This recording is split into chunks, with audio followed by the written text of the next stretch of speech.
Muito bem, então, resolução do Enem de 2019. A primeira questão que eu peguei aqui é do avião. Depende da tua prova, a ordem vai ser diferente. Claro que, né, tem que dar uma lida na questão. Eu vou direto aqui para o que interessa, tá? Ele diz que na fase de aquisição é importante determinar o nível de sobreposição entre as fotografias. A figura ilustra como uma sequência de imagens é coletada por um vante e como são formadas as sobreposições frontais. Então, aqui está a sobreposição, né? Ela vem daqui até aqui. Essa parte aqui é a sobreposição, fica uma foto em cima da outra. O operador do vante recebe uma encomenda na qual as imagens devem ter sobreposição frontal de 20% em um terreno plano. Quer dizer, essa parte aqui equivale a 20% do valor do terreno. Para realizar a aquisição das imagens, seleciona uma altitude H fixa de voo de 1.000 metros, tá? Então, essa altura aqui vai ser uma altura fixa de 1.000 metros, beleza. A velocidade constante de 50 metros vezes segundo na menos 1, né? Metro segundo na menos 1, que na realidade nada mais é do que 50 metros por segundo, eles só deram uma inventadinha ali. A abertura da câmera fotográfica é 90 graus, tá aqui, ó, a foto bate com 90 graus, então essa é a solução do exercício. Tá, qual é a pergunta dele? Vamos subir aqui, ó. Com que intervalo de tempo o operador deve adquirir duas imagens consecutivas? Bom, a gente sabe, né, que para a gente determinar tempo, tem que usar, vou fazer aqui embaixo e depois eu vou subindo. A fórmula é bem simples, velocidade é distância que andou pelo tempo que levou, né? O que eu tenho? A velocidade é 50 metros por segundo. Para mim determinar o tempo, que é o que eu quero saber, eu preciso da distância. Então o truque aqui é a distância. O que tem que entender dessa questão aqui? Tá vendo que aqui formou um triângulo, né? E aí o que acontece? A base aqui desse triângulo é a distância da foto, né? Só que a distância que o avião anda é esse triângulo aqui, ó. E esse triângulo aqui, né, o triângulo de cima, ele é menor que o de baixo por causa desses 20%. Então é uma questão de matemática. O que a gente pode fazer aqui, ó? A gente pode, vou ampliar aqui, ó. Né? A gente pode dividir aqui, né? Já que ele deu que a tangente de 45 é 1, não precisava nem ter dado, né? Aqui nós temos um triângulo retângulo, tá vendo? Como o ângulo é 90, esse ângulo aqui é 45. Eu sei que esse cateto aqui vale 1.000, né? E aí eu quero saber esse cateto aqui. Né?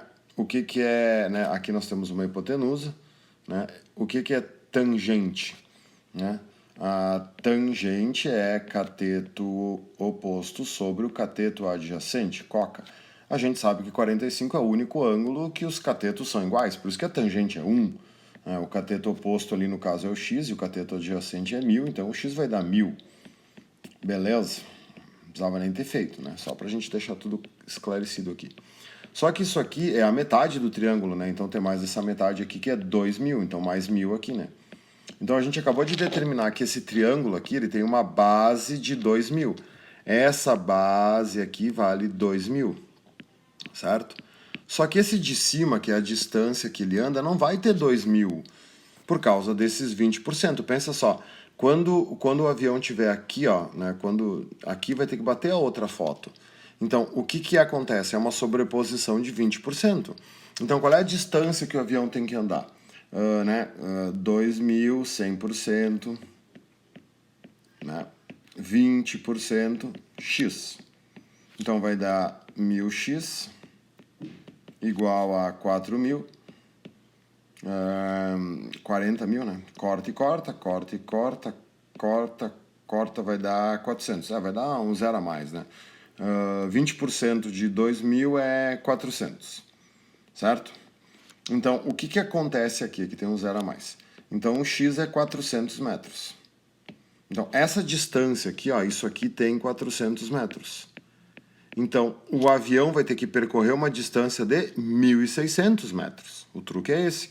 Essa distância aqui é 1.600 metros, porque esse triângulo tem 20% menos base do que o outro. Deu, tá resolvido. Então, a distância é 1.600. E aí, cortamos e cortamos. Então, o tempo é 160 sobre 5, né? Que dá 3, né? Sobra 15, vai 10, 10 por 5, 2, 32 segundos. Então, a cada 32 segundos, o operador tem que tirar uma foto. Beleza?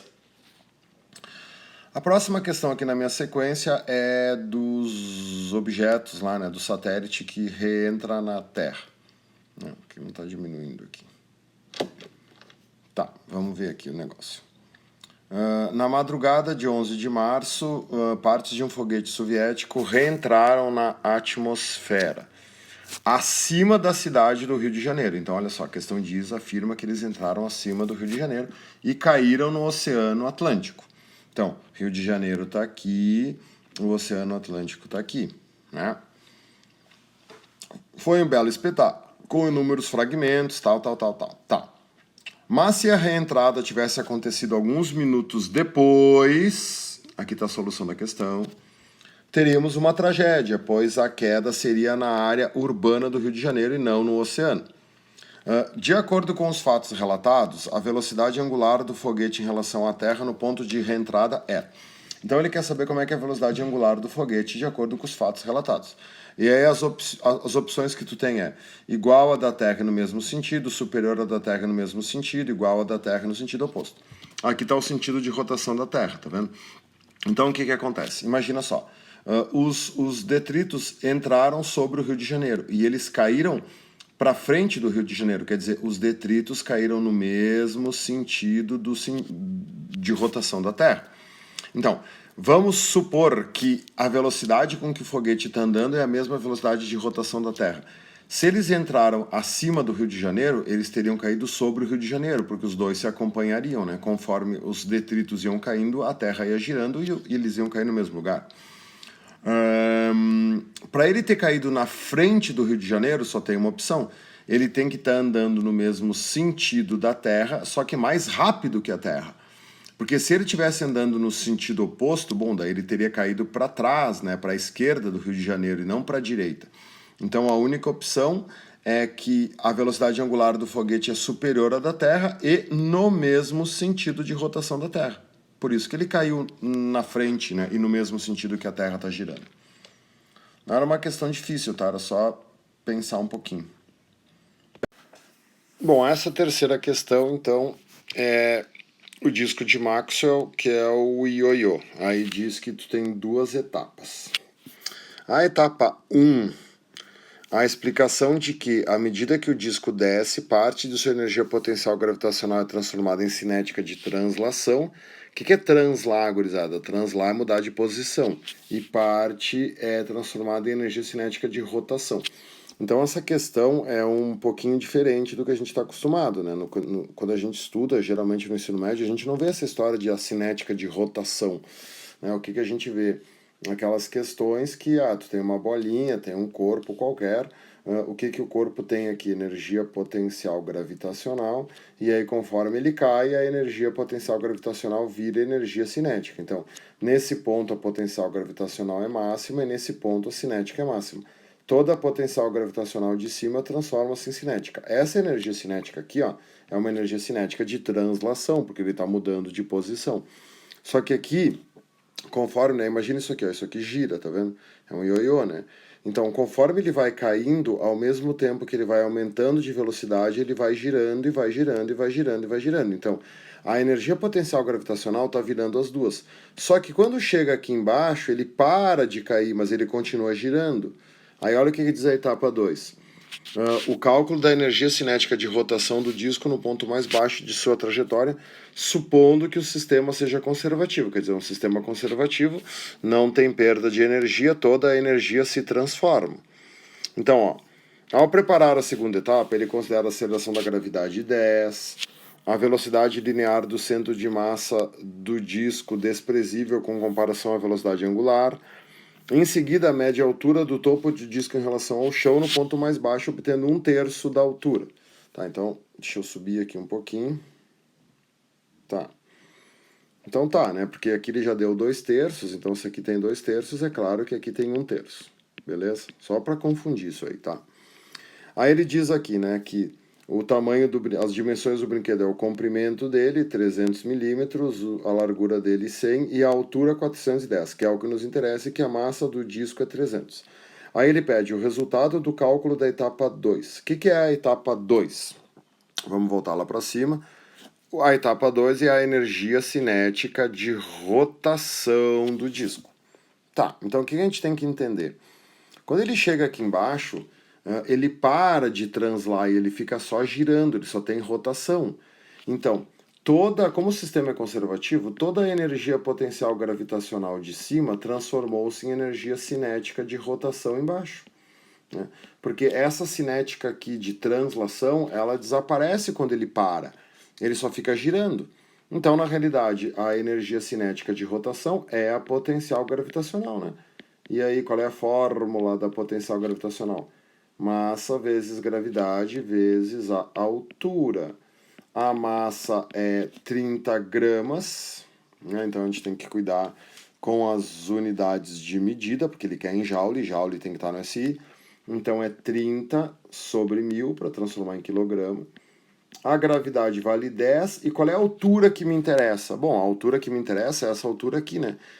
Quando a gente faz esses cálculos, a gente considera que o chão está aqui, e, né, porque a energia potencial gravitacional depende da altura que ele estava em relação ao solo. Ah, mas o solo está aqui embaixo. Sim, mas ele parou nesse ponto, né? Então, o que interessa é o que ele caiu, que é 2/3 da altura. Então, quanto que ele caiu? 2/3 de 410 milímetros. E 410 milímetros, para transformar em metros, tu também divide por 1000. Então, o que eu posso fazer aqui? Posso? Não devo, né? Corta esse 3 com esse 0. Já posso cortar esse 0 com esse 0. Já posso cortar esse 0 com esse 0, né? Cuidado para não se perder. Posso cortar esse 3 com esse 3. O negócio é evitar fazer cálculos, né? Então, o que eu tenho aqui de resposta? 2 vezes 41, que dá 82, sobre 1000. O que é 1000? 1000 é 10 na 3, então vai subir. Eu tenho 82 vezes 10 na menos 3 joules. Em notação científica é 8,2. A vírgula está aqui, vai dar uma casa. Então 8,2 vezes 10 na 2 joules. Beleza? Vamos para a próxima.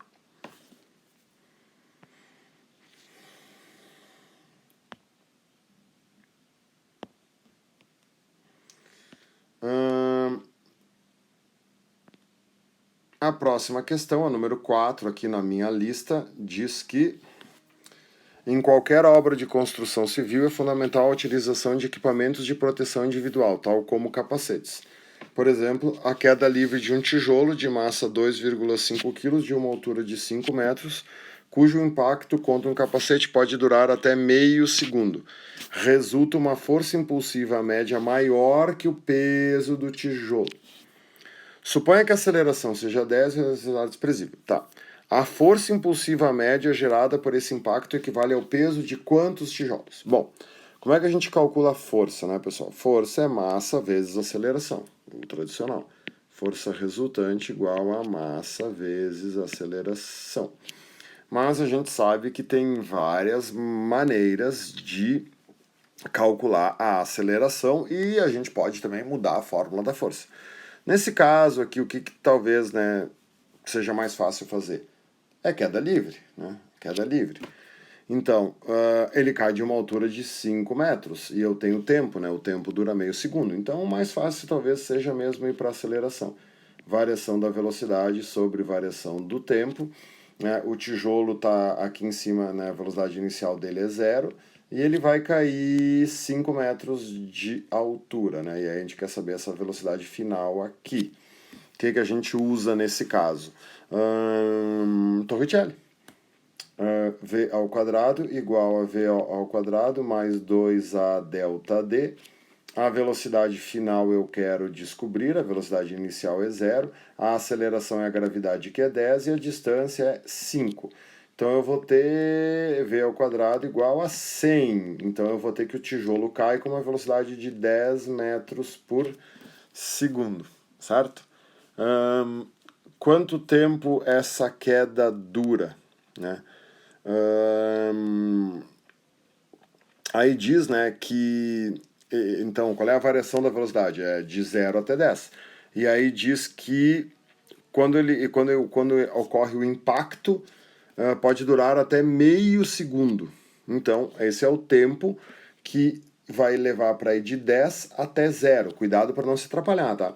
Esses 5 segundos não é o tempo que o tijolo leva para cair aqui, ó. Não interessa o tempo que ele leva para cair. Eu calculei que a velocidade que ele chega na cabeça do cara é 10. Quando ele bater no capacete, ele vai do 10 para o 0. Então a gente vai calcular aqui em módulo, né? Porque na realidade seria uma desaceleração. O capacete freia o tijolo. Então, qual é a massa do tijolo? A massa do tijolo é 2,5 quilos, tá certo a unidade. Qual é que vai ser a variação da velocidade? Em módulo vai ser 10, porque vai do 10 para o 0, só que o tempo que isso durou é meio segundo, 0,5 segundos. Então a força resultante vai ser 2,5 vezes 10 é 25, dividir por 0,5 é multiplicar por 2. Então nós temos uma força resultante de 50 newtons, beleza? Quanto vale o peso desse tijolo? Bom, vamos trocar a cor aqui para deixar um pouco mais tranquilo, né? Peso é massa vezes a aceleração da gravidade. A massa do tijolo é 2,5 e a gravidade vale 10, então o peso do tijolo é 25 newtons. Então a força que ele vai receber equivale a 2 vezes o peso do tijolo. Beleza? Bom, a nossa próxima questão é uma questão sobre cálculo da tensão em sistemas estáticos, né, sobre slackline. Diz ali que o atleta tem massa de 80 quilos e está exatamente no meio da fita. Ela se desloca verticalmente, formando um ângulo de 10 graus com a horizontal. E aí ele pede qual é a força que a fita exerce em cada uma das árvores por causa da presença do atleta. Então, na realidade, né, a fita puxa as árvores aqui com uma força que nada mais é do que a tensão. Então, para fazer um esquema aqui, né, separado, um pouco, né, mais didático e menos, né, porque ele está muito, né, o ângulo é pequeno, né, esse ângulo aqui é 10 graus, certo? E aí o que acontece? Aqui no meio nós temos o peso do atleta, e aí o que a gente aprende por decomposição? A gente tem aqui a presença de duas tensões, né? A gente tem uma tensão aqui, vamos chamar de tensão na corda 1, e a gente tem uma outra tensão aqui, vamos chamar de tensão na corda 2. Tudo que é inclinado tem que ser decomposto, né? Então aqui nós vamos ter uma componente para cima, e aqui a gente vai ter outra componente para cima, que a gente chama essas componentes de Y. Então, a tensão 1 no eixo Y mais a tensão 2 no eixo Y tem que ser igual ao peso do atleta. Qual é a vantagem dessas questões quando esses dois ângulos são iguais? Eu já sei, antes de fazer qualquer coisa, que a tensão 1 é igual à tensão 2, né? Porque o ângulo é o mesmo, então eu não preciso fazer um sistema que nem eu ensinei vocês quando os ângulos são diferentes, certo? Aí o que acontece?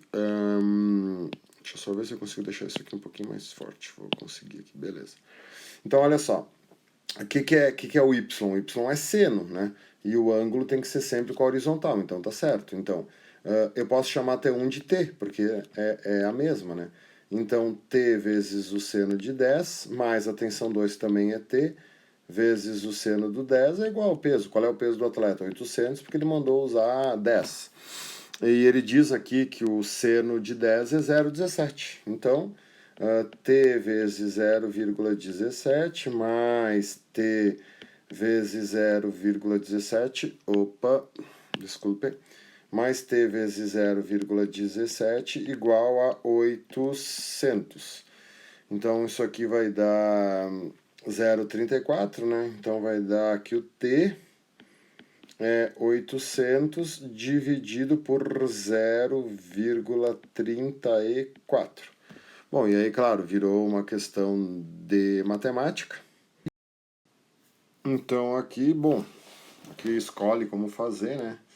Cada um na sua, dá para fazer, bota 2 zeros em cima, então fica 80.000 sobre 34, dá para simplificar, fica 40.000 sobre 17. Bom, aqui não vai ter muito o que fazer, né? Vai ter que fazer o cálculo uma hora dessas, né? Não pode ter preguiça, né, pessoal? Não dá para errar por preguiça, né? 40 por 17 vai dar 2, vai dar 34, né? Sobra 6, vai 0, que vai dar 3. Aí vai dar 21, vai dar 51. Sobra 9, vai o 0. Aí vai dar 5, 35, 8, sobra 5, vai outro 0, vai 2, daí que vai dar 34. Vamos precisar continuar, né? 2.352. 2.352 é aproximadamente 2.400. Então, 2,4 vezes 10 na 3. Beleza? Bom, a próxima questão é a da bicicleta. Diz que dois amigos se encontram em um posto para calibrar os pneus de suas bicicletas. A bicicleta A é de corrida, então tem aqueles pneus mais fininhos, e a bicicleta B é de passeio, então tem o pneu mais largo. Aí ele diz aqui, né, tem as mesmas características, exceto que a largura do pneu A é menor que a largura do pneu B, né? Então o pneu A é mais fino. Ao calibrarem os pneus das bicicletas A e B, respectivamente com pressões de calibragem PA e PB, os amigos observaram que o pneu da bicicleta A deforma, sob os mesmos esforços, muito menos. Como é que ele pode deformar menos? Porque ele tem mais pressão. Então a pressão A é maior que a pressão B. Por isso que ele está deformando menos. Pode-se considerar que as massas de ar comprimido do pneu MA e do pneu MB são diretamente proporcionais aos seus volumes. Bom, a gente viu que a bicicleta B, o pneu é mais largo. Se o pneu é mais largo, ele tem mais volume. Então, o volume A é menor do que o volume B. E a questão acabou de dizer que o volume e a massa é proporcional ao volume.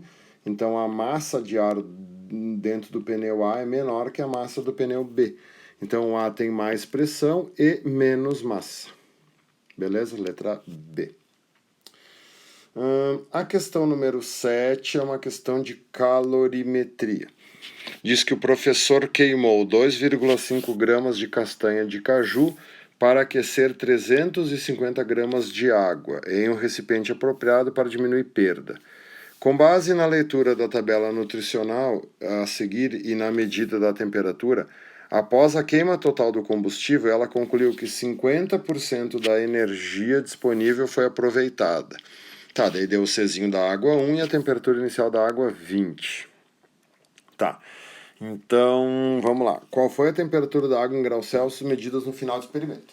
Em física, muitas vezes, o problema que a gente tem é começar, tá? Em calorimetria tem uma coisa fácil. Sempre que pede a temperatura da água, tu vai cair no que macete. Então, eu vou ter que acabar no que macete. Quantidade de calor é que, né, massa vezes o Czinho vezes o ΔT. A massa eu tenho, né? Vamos ver. Tu aqueceu 350 gramas de água, o Czinho eu tenho. O que eu preciso? Eu preciso da quantidade de calor. Bom, aí o que eu tenho, né? Quantidade por 10 gramas, tá vendo? Então, valor energético são 70 quilocalorias, né? E ele queimou 2,5 gramas de castanha, né? Então, primeira coisa que eu tenho que fazer é descobrir quantas calorias tem 2,5 gramas. Então, 70 quilo, cuidado com o K, né? Quilo quer dizer 1000. Então, 70.000 calorias eu tenho em 10 gramas, certo? Em 2,5 gramas eu tenho X, beleza? Então, o que eu vou ter aqui, né? Eu vou ter 10 vezes X igual a 70.000 vezes 2,5, né? Cancelo zero, cancelo zero. Aqui nessas questões do Enem, o truque é sempre tentar fazer o menos de conta possível, tá? Só que olha o pega-ratão agora, né? 50% da energia foi aproveitada. Então, tu não aproveitou 7.000 vezes 2,5, tu aproveitou isso aqui dividido por 2, porque 70% é a metade. Então, tu tem, qual é a quantidade de calor? 7.000 vezes 2,5 sobre 2, metade. Qual é a massa de água que tu está esquentando? 350 gramas. O Czinho da água é 1, tá tudo em caloria grama, então tá certo. E o ΔT é o que eu quero descobrir. né? Então eu posso cancelar esse zero, posso cancelar esse zero, tá vendo como é bom fazer o cálculo depois? O 2 passa para lá, né? 35 vezes 2 é 70. Então eu posso cancelar esse zero com esse zero, e aí fica 70 dividido por 7, aqui fica 10, né? E aí 10 vezes 2,5 é 25. Então o ΔT vale 25. Aí sempre vem aquela parte que tem que dar uma pensada. O que é o ΔT? É a variação de temperatura. Aí tu vê, ó, tem resposta 25, tá vendo? Qual foi a temperatura da água em graus Celsius ao final do experimento? Qual é a temperatura inicial? 20. Cara, se tu tinha 20 e tu varia 25, qual é a tua temperatura final? 45. Muito cuidado, então a temperatura final da água é 45 graus Celsius. Beleza? Muito bem, então chegamos nessa questão 8, que é a questão das condutividades térmicas. Provavelmente era a mais trabalhosa da prova, tá?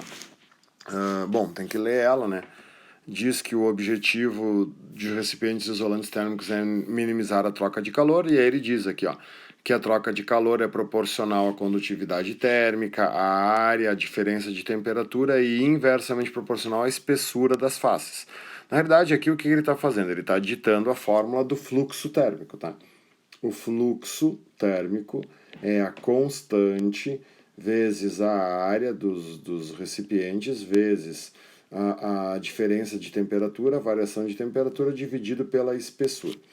Então eu já vou me adiantar aqui, ó. Como ele quer que a constante do A aqui, ó, dividido pela do B, né? Se eu isolar aqui, né, a constante, o E passa multiplicando, né? Então fica aqui K é igual ao fluxo térmico vezes a espessura dividido pela área, né, interna vezes a variação de temperatura. Beleza? Para a gente não perder tempo. Aí, olha só. A fim de avaliar a qualidade de dois recipientes, o A que tem 40 por 40 por 40. Então, ele é um cubo. E o B tem 60 por 40 por 40. Então, o B é um paralelepípedo. De faces de mesma espessura. Gente, quando ele falou mesma espessura, eu já sei que como isso aqui vai ser uma divisão, né, a espessura vai ser cancelada. Então, já vou tirar ela daqui para mim não ficar perdendo meu tempo. Tá. Para isso, suspende dentro de cada recipiente blocos idênticos de gelo a zero, de modo que suas superfícies estejam em contato apenas com o ar. Após o intervalo de tempo, ela abre os recipientes enquanto ambos ainda contêm um pouco de gelo. Quer dizer, se ambos ainda contêm um pouco de gelo, quer dizer que nem todo o gelo derreteu, quer dizer que a temperatura continua sendo de zero. E aí, então, o ΔT também não vai me interessar, a variação de temperatura foi a mesma. Tá? E aí diz que a massa de gelo que se fundiu no recipiente B foi o dobro da que se fundiu no recipiente A. Ó, a massa do recipiente B foi 2 vezes a massa do recipiente A. A massa de gelo que se fundiu, a massa que derreteu. Por que isso aconteceu? Porque o recipiente B ganhou mais calor, o fluxo foi maior.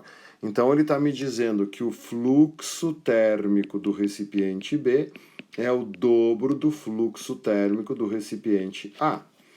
Como ele quer, né, o K aqui, ó, então, a condutividade do A sobre a condutividade do B, e eu já sei aqui, né, que acabou ficando, como eu cortei aqui, ficou fluxo sobre área, então eu vou ter o fluxo do A sobre a área do A dividido pelo fluxo do B sobre a área do B, né?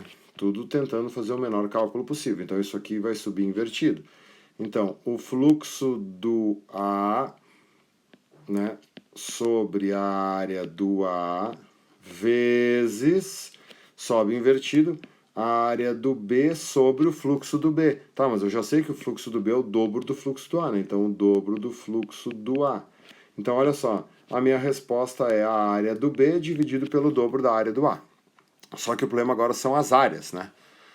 A área do A, cara, a área do A, né, tem que cuidar aqui que eu pego a ratão, né? O recipiente, ele é cúbico, então qualquer recipiente cúbico tem 6 faces, porque ele diz aqui, né, para quem não se lembra desse conteúdo, é a área interna das faces. Então, né, como é que eu calculo a área de uma face? A área de uma face é a aresta ao quadrado. Então, a área de uma face, aqui eu não preciso me preocupar com as unidades, porque como é uma razão, vai cancelar. Então, 40 vezes 40, né? 40 ao quadrado dá 1.600. Só que o A tem isso vezes 6, porque são 6 faces, né? Já a área do B, né? Então isso aqui é a área do A. Vou mudar de cor de novo, tá? Vou trocar a caneta aqui, ó. A área do B é um saco. Por quê? Porque se o B tem 60, 40 e 40, tá vendo? Como é que funciona isso aqui, né? Também são 6 faces, claro, né? Só que 4 faces vão ser 60 por 40 e 2 faces só vão ser 40 por 40. Então a área do B eu vou ter que, né? Porque, deixa eu desenhar aqui embaixo pequenininho. O B ele é assim, né? Ele é um paralelepípedo, né? Certo? Então o que que acontece? Esse lado tem 60, esse lado tem 40, esse lado tem 40. Então, esse lado aqui é 40 por 40, que é o mesmo que esse lado aqui, né? Que são as paredes laterais, 40 por 40. Então, são duas. Aí eu tenho essa parte da frente aqui, ó, ela tem 60 por 40, que é a mesma do fundo, e o teto do paralelepípedo também tem 60 por 40, que é o mesmo do chão.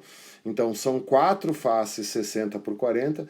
Então, a área do B vai ser 4, que multiplica 60 vezes 40, mais 2 vezes que multiplica 40 vezes 40. O problema é a área do B. Então, a área do B vai ser 60 vezes 40 dá 2.400. 2, então, eu tenho 2.400 vezes 4, né? 24 vezes 4, eu vou ter 16, vai 1, vai 8, 96. Então aqui eu vou ter 96, 9.600 centímetros quadrados, mais o que que eu vou ter aqui? 40 vezes 40, 1.600, vezes 2, 13.200. Então a área do B vale 9.600 mais 13.200, que dá, né, vai dar 8, 12. Então, 12.800 vezes, né, sobre 2 vezes, né, 1.600 vezes 6. Eu nem fiz esse cálculo ainda de preguiça, então vou ter que acabar fazendo, porque aqui eu já fiz diferente. Então, 16 vezes 6, eu vou ter 36, vai 3, vai dar 9, né? Só que, então, isso aqui vai dar 9.600. Só que isso vezes 2. Então, 9.600 vezes 2 dá 19.200. Então, aqui eu tenho 19.200. Corta, corta, corta e corta. Vamos simplificando, né, gente? 128 dividido por 192 é a minha resposta. Se eu simplificar por 2 os dois valores, eu vou ter 128 por 2 dá 64, né? 192 por 2 dá 96, né? 64 por 2 dá 32. 96 por 2 dá 48. Se eu simplificar por 2 de novo, 32 por 2 dá 16. 48 dá 24. Por 2 de novo, eu tenho 8 sobre 12. Por 2 de novo, eu tenho 4 sobre 6. Então, eu vou ter o famoso 2 terços, né? Quanto é que é 2 dividido por 3, né, gente? 2 dividido por 3 vai dar 0, que vai dar 20, que vai dar 6, que vai dar 6, 6, 6, 6. Então, aproximadamente 0,67. Ui, a questãozinha chata pra caramba, hein? Meu Deus do céu. A questão 9 é uma questão clássica que aparece em praticamente todos os Enems. Personificando que o frio que não o deixaria entrar pois não abriria a porta e compraria lãs e cobertores para aquecer sua casa. Apesar de memorável, tal comercial televisível continha incorreções, né? A gente sabe que não existe nenhuma fonte de frio, somente ausência de calor. Para solucionar essas incorreções, deve-se associar a porta e aos cobertores. Bom, o que são a porta e os cobertores? Isolantes térmicos, né? Dificultam a troca de calor. Então, aquecer a casa, não, ninguém aquece. Evitar a entrada do frio, não existe entrada do frio. Minimizar a perda de calor, né?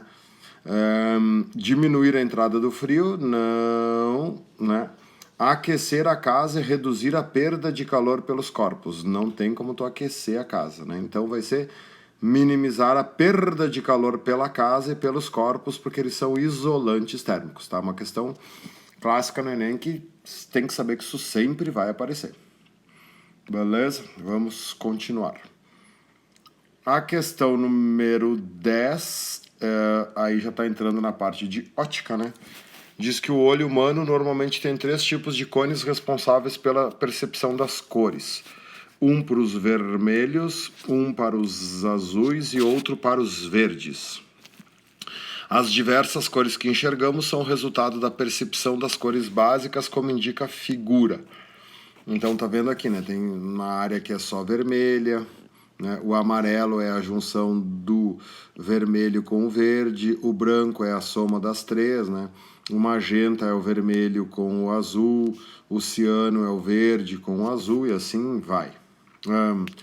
A protanopia é um tipo de daltonismo em que a diminuição ou ausência de receptores da cor vermelha, tá? Então o cara né, não vê mais acaba aqui com o vermelho.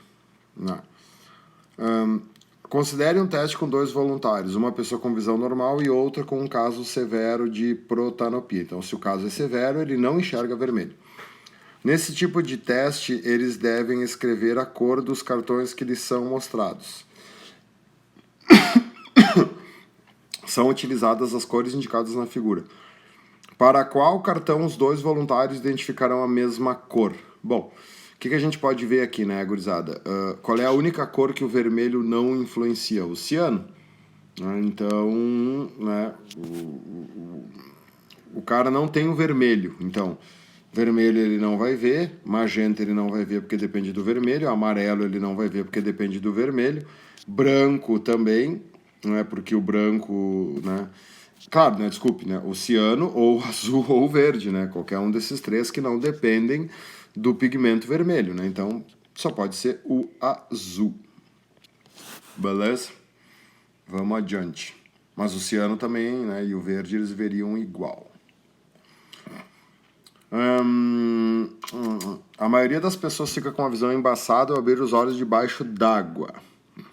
Mas há uma exceção, o povo Moken, que habita a costa da Tailândia. Essa característica é principalmente a adaptabilidade do olho e a plasticidade do cérebro, o que significa que você também, com algum treinamento, poderia enxergar relativamente bem debaixo d'água. Estudos mostram que as pupilas de olhos de indivíduos Moken sofrem redução significativa debaixo d'água, o que faz com que os raios luminosos incidam quase paralelamente ao eixo óptico da pupila. Tá. A acuidade visual associada à redução das pupilas é fisicamente explicada pela diminuição. Bom, o que acontece, né? Diz aqui, né, que faz com que os raios luminosos incidam paralelamente ao eixo óptico da pupila. Então, o que isso faz? Faz com que eles sofram menos desvio, que é a refração. Então, se tu reduzir a pupila, tu vai ter uma diminuição de intensidade luminosa incidente na retina. Não vai mudar a intensidade da luz que chega na retina. A difração dos feixes luminosos. Não, difração é desviar obstáculos, não é isso. Da intensidade dos feixes luminosos em uma direção, também não é intensidade. Do desvio dos feixes luminosos no interior do olho, exatamente. conforme tu deixa os raios paralelo ao eixo óptico, tu vai tendo menor desvio, né? A refração é... Você lembra disso aqui, ó? Melhor desenhar, né? Se tu tem aqui ar, água, certo? E aí tu tem a normal. Se o raio luminoso ele vier próximo, né? Se ele vier aqui assim, afastado da normal, longe, ele vai sofrer um desvio. Se ele vier em cima da normal, que é o que faz reduzindo a pupila, o desvio dele fica nulo ou muito, muito, muito pequeno. Então, tu tá desviando o desvio produzido pela refração. Não é desviando, né? Tu tá diminuindo o desvio porque os raios estão vindo praticamente paralelos ao eixo óptico da pupila. É a única que tem coerência. Muito bem, essa questão 12 é do circuito elétrico. Realmente essa questão também ela ficou bem trabalhosa, tá, de se fazer. Uma casa tem um cabo elétrico mal dimensionado, com resistência igual a 10 ohms. Então, 10 ohms é a resistência do cabo que conecta tudo. A rede é 120. Tu tem 5 lâmpadas, que a resistência é 200, e eles estão conectados a uma TV, que a resistência é 50, tá? A televisão funciona apenas com uma tensão entre 90 e 130. Tá, então beleza, como ela está ligada no 120, a princípio tudo certo. O número máximo de lâmpadas que podem ser ligados sem que a TV pare de funcionar é... Qual é que é o problema desse circuito então, minha gurizada? Esse circuito é misto. Essa resistência de 10 ohms, ela fica roubando DDP. Então vamos lá. O mínimo de tensão que ela recebe é 90 e o máximo é 130. O 130 não ajuda em nada, porque tu tá ligando no 120. Então, até a questão diz, né? Para que a TV pare de funcionar. Então ela vai parar de funcionar quando ela ganhar menos que 90. Então olha só, eu sei que a TV vai ficar com 90 volts, certo? Todas essas resistências estão em paralelo com a TV, aonde a DDP é a mesma. Então se a TV ganha 90, todas elas vão ganhar 90, beleza? Como isso aqui está em série, do 120, quanto é que sobra para cá? 30 volts, né? 120 menos 90 sobra 30. Então, o que eu consigo descobrir? Bom, se aqui a resistência é 10 e aqui vai ter 30 volts, se eu aplicar o velho e bom URI, eu vou ter 30 é igual a 10 vezes I, o I vai dar 3 amperes. Então, eu já sei que o valor máximo de corrente que esse circuito pode suportar é 3 amperes. Só que o 3 amperes ele vai chegar aqui e vai se dividir por causa dos nós, né? Uma parte do 3 amperes vai ter que vir aqui para a TV, né? O que eu sei aqui? URI também. A TV tem 90, a resistência dela é 50 vezes I, corta e corta, eu tenho 9 dividido por 5. 9 dividido por 5 é 1,8 amperes. Então, olha só, dos 3 amperes, a TV já fica com 1,8. O resto vai ser para as lâmpadas. Então, 3 menos 1,8, isso aqui vai dar 1,2. Então, sobrou 1,2 amperes para as lâmpadas, né? Quanto consome cada lâmpada? URI de novo. O de cada lâmpada vai ser 90, a resistência dela é 200. Eu ia botar a voltagem, vamos tirar mais 2 aqui, 200. A resistência dela é 200 vezes I, né? Então eu vou ter 9 dividido por 20 vai dar 0,9 dividido por 2, 45. Então, cada lâmpada consome 0,45. Qual é o máximo que pode dar? 1,2, né? Então, uma lâmpada vai consumir 0,45 amperes. 2 lâmpadas vão consumir 0,9 amperes. 3 lâmpadas, né? 0,9 mais 0,45 vai dar 1,35. Já não pode, né? Porque o número máximo que eu posso é 1,2. Então, o número máximo de lâmpadas que eu posso ligar é 2 lâmpadas. Bem complexa a questão para se pensar. Essa questão 13, que é a de magnetismo, ela também pareceu um tanto complexa. Bastante gente me perguntou ela. Mas se tu te lembrou das nossas aulas, tinha uma forma que a gente estuda isso, né? Tem que dar toda a lida na questão, né? Fala sobre o espectrômetro de massa, de tempo de voo, ele serve para medir a massa dos íons, né? E aí diz que os íons percorrem uma trajetória helicoidal. O grande problema era isso, né? Que ele não dava uma volta, ele ficava dando N voltas, né? Aí diz aqui, ó, a vantagem deste dispositivo é que a velocidade angular do movimento helicoidal é independente de sua velocidade inicial. Quer dizer, eu posso desprezar a velocidade inicial. O dispositivo, então, mede o tempo t de voo para n voltas do íon. Então, olha só, esse tempo t minúsculo é o tempo para dar n voltas. Quer dizer, a gente não sabe quantas voltas deu, né? Com base nos valores de Q, B, N e T, pode-se determinar a massa do íon. A massa do íon nesse dispositivo será, se lembra? O que a gente estuda dessa matéria? Que o período, né? O tem duas pimenta no meu quibe. Te lembra do magnetismo? Então, o que é o período aqui? Ó? O período é o tempo para dar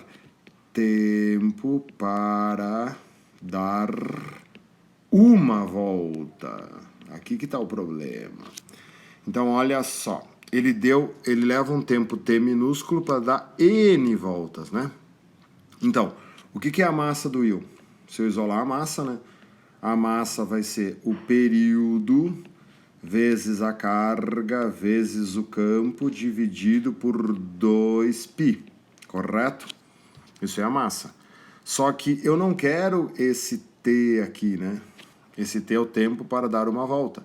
Né? As respostas não estão em função do período, estão em função do t minúsculo, que é o tempo para dar n voltas. Então, o que eu tenho que fazer? Se no lugar do período eu colocar o tempo para n voltas, é só eu dividir isso pelo número de voltas. Então, a massa desse íon vai ser o T minúsculo vezes a carga vezes o campo, dividido por 2π vezes o N, né? Porque o que acontece é o seguinte, né? Esse tempo T, ó, é o tempo para dar várias voltas. Então, ó, Tzão, que é o período, é o tempo para dar uma volta, certo? Caso tu queira uma explicação um pouco mais detalhada, né? Então, esse T é o tempo para dar n voltas, certo? Estou numa regrinha de 3 ali básica, ó, o período vezes o n é igual ao t, certo? Se tu isola o período, ó, o que é o período? É o t dividido pelo número de voltas. Por isso que no lugar do período tu coloca o t em cima e o número de voltas embaixo, porque daí tu volta a ter o período, que é o tempo para dar uma volta. Então fica a letra A. Beleza? A próxima questão, a 14, é a velha questão de indução, que estava faltando. Diz que as redes de alta tensão geram campos magnéticos variáveis. Falou em campo magnético variável e indução. O suficiente para induzir correntes elétricas nos arames das cercas, porque é um bom condutor. Tanto animais quanto funcionários das propriedades ou das concessionárias de energia devem ter muito cuidado ao se aproximarem quando elas estiverem próximas a uma rede de alta tensão, pois podem sofrer choque elétrico. Qual é a pergunta? Para minimizar esse tipo de problema, quer dizer, para fazer com que a cerca não dê choque, é só fazer o quê? Aterrar a cerca, né? Porque quando tu aterra a cerca elétrica, liga um fio ao arame da cerca na terra, o excesso de cargas elétricas vai ser desviado para a terra e aí ela não vai gerar choque nenhum, né? Acrescentar um fusível de segurança na cerca, não vai adiantar nada. Realizar o aterramento da rede de alta tensão, não, né? Porque se tu aterrar a rede de alta tensão dela, vai parar de conduzir a eletricidade, a corrente para cidades, para os lugares onde tu quer que ela vá, né? Instalar um fusível de segurança na rede de alta tensão. Bom, isso ela já tem, só que isso não vai evitar que a cerca fique, né, com corrente, fique com carga. Utilizar fios encapados com isolante na rede de alta tensão também não adianta nada, porque o fio encapado não vai impedir que o campo magnético eletrize a cerca elétrica. Beleza? E aproveitando que essa aqui foi curtinha, já vamos fazer a 15 no mesmo vídeo, que é a última, né? A 15 diz que quando se considera a extrema velocidade com que a luz se espalha por todos os lados e que quando vem de diferentes lugares, mesmo totalmente opostos, Os raios luminosos se atravessam uns aos outros sem se atrapalharem. Compreende-se que, quando vemos um objeto luminoso, isso não poderia ocorrer pelo transporte de uma matéria que venha do objeto até nós, como uma flecha ou bala atravessa o ar, pois certamente isso repugna bastante essas duas propriedades da luz, principalmente a última. Tratado da Luz, do Christian Huygens. O texto contesta que concepção acerca do comportamento da luz. O entendimento que a luz precisa de um meio de propagação difundido pelos defensores da existência do éter, o modelo ondulatório para a luz, o qual considera a possibilidade de interferência entre feixes luminosos, o modelo corpuscular defendido por Newton, que descreve a luz como um feixe de partículas, a crença na velocidade infinita da luz, a ideia defendida pelos gregos que a luz era produzida pelos olhos. Bom, é uma questão bastante complexa, tá? Tinha que entender aqui um pouquinho sobre a história, né, da luz, sobre a história da ondulatória. Hoje a gente sabe que a luz tem uma dualidade, né? Ora ela se comporta como onda, ora ela se comporta como partícula, né? Mas o que o texto está falando aqui, tá? Que, né, essa questão aqui é do Huygens, né? O Huygens foi o defensor da teoria ondulatória, né? O princípio de Huygens é a difração das ondas eletromagnéticas, né? Então, ele diz aqui que quando vemos um objeto luminoso, isso não poderia ocorrer pelo transporte de matéria. Então, o que ele está fazendo aqui? Ele está dizendo que a luz não transporta matéria. Ele está dizendo que a luz é uma onda. Quem que dizia que a luz era um corpo? Quem que dizia que a luz era feita de matéria? O Newton. Então, a resposta é a letra C, né? Porque diz que o texto está contestando quem? O texto está contestando Newton, né? Newton era uns 100 anos antes do Huygens, né? O Huygens é século XIX e o Newton é século XVIII. Então, letra C, o modelo corpuscular defendido por Newton, que descreve a luz como um feixe de partículas. Beleza?